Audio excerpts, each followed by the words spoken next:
ngày nào con niệm chẳng ngày nấy dương to mê hiện sợi riêngวิญญาณ bao dương bắt tập tiết hai ngày ní cứ dương bị chọc tẹt tông tận phần này chứ nè xung đột ngày nắng chẳng cô bầm non สำคัญ bao dương ngày ní cứ nợ pe cả lệ mơ vật thổ muối kèo phần này bằng ca rụp hiệp chẳng đôi mà đây chẳng cô trong một xe anh ấy mẹ nè tí kia thôi kèo phần này bằng ca rụp hiệp mày nè ok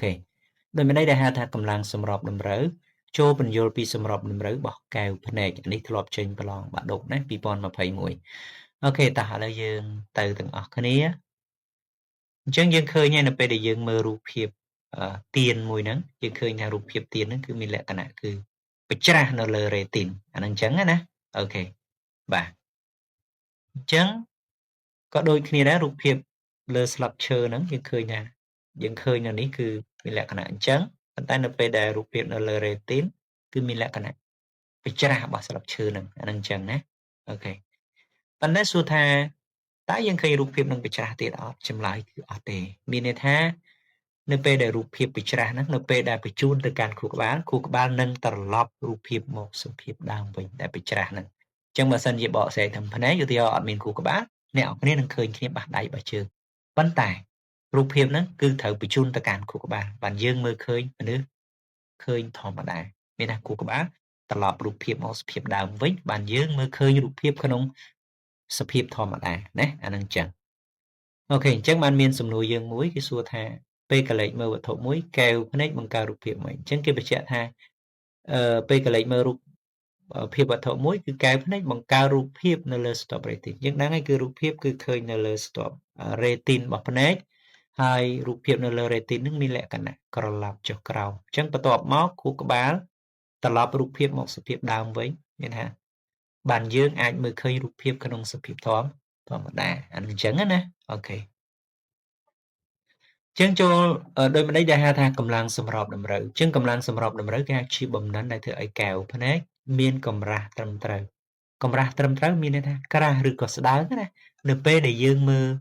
រូបភាពវត្ថុនៅក្នុងចម្ងាយខុសៗគ្នាមានថានៅពេលដែលយើងមើលជិតឬក៏ឆ្ងាយគឺកែវភ្នែករបស់យើងគឺក្រាស់ហើយស្ដើងអានឹងតាក់ទងចម្ងាយជិតហើយចម្ងាយឆ្ងាយដូចអ្នកគ្នាឃើញចានៅពេលដែលយើងមើលទៀនជិតចឹងណាអូខេកែវភ្នែកគឺក្រាស់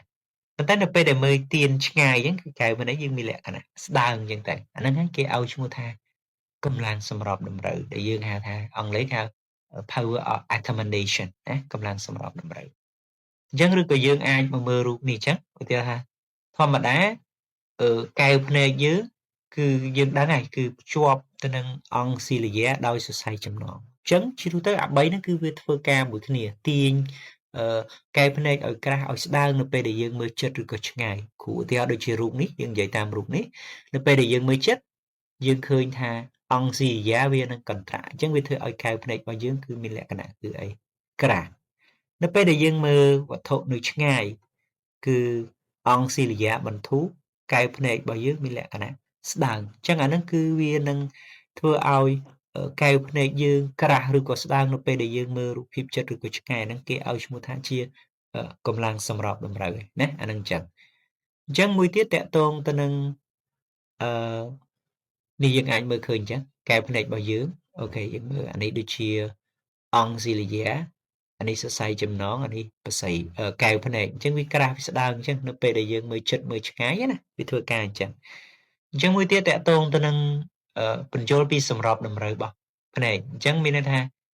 ដើម្បីឲ្យកែវភ្នែកមានថាឲ្យយើងមើលរូបភាពមួយបានច្បាស់ល្អមានថាកែវភ្នែករបស់យើងត្រូវមានកម្រាស់ត្រឹមត្រូវអញ្ចឹងអានេះគ្រូសង្ខេបនៅពេលដែលយើងមើលជិតអង្គស៊ីលីយ៉ានិងកន្ត្រាក់រួមតូចសរសៃចំណងប្រែជារលុងហើយកែវភ្នែកនឹងឡើងក្រាស់នៅពេលដែលអ្នកនរគ្នាមើលឆ្ងាយអង្គស៊ីលីយ៉ានិងបន្ធូរសរសៃចំណងឡើងតឹងហើយកែវភ្នែករបស់យើងគឺមានលក្ខណៈស្ដើងអាហ្នឹងហើយគេហៅជាសម្របតម្រូវរបស់កែវភ្នែកអញ្ចឹងបានមានសំណួរមួយដែលធ្លាប់ចេញគេថាចូលបញ្យល់ពីសម្របតម្រូវរបស់កែវភ្នែកអញ្ចឹងគេបញ្ជាក់ថាដើម្បីបង្កើតរូបភាពមួយបានច្បាស់ល្អកែវភ្នែកត្រូវមានកម្រាស់ត្រឹមត្រូវប្រសិនបើចង់មើលវត្ថុចិត្តអង្គស៊ីលីយ៉ាត្រូវតែកន្ត្រាក់រួមតូចសរសៃចំណងប្រែជារលុងកែវភ្នែកក្រាស់យើងមើលឃើញច្បាស់ល្អប៉ុន្តែបើសិនជាចង់មើលវត្ថុឆ្ងាយច្បាស់អង្គស៊ីលីយ៉ាបន្ធូរសរសៃចំណងតឹងកែវធ្វើឲ្យកែវភ្នែករបស់យើងស្ដើងដែលអាចឲ្យយើងមើលឃើញរូបភាពច្បាស់ល្អណាអានឹងអញ្ចឹងបាទអញ្ចឹងប៉ុណ្ណឹង គុណច្រើន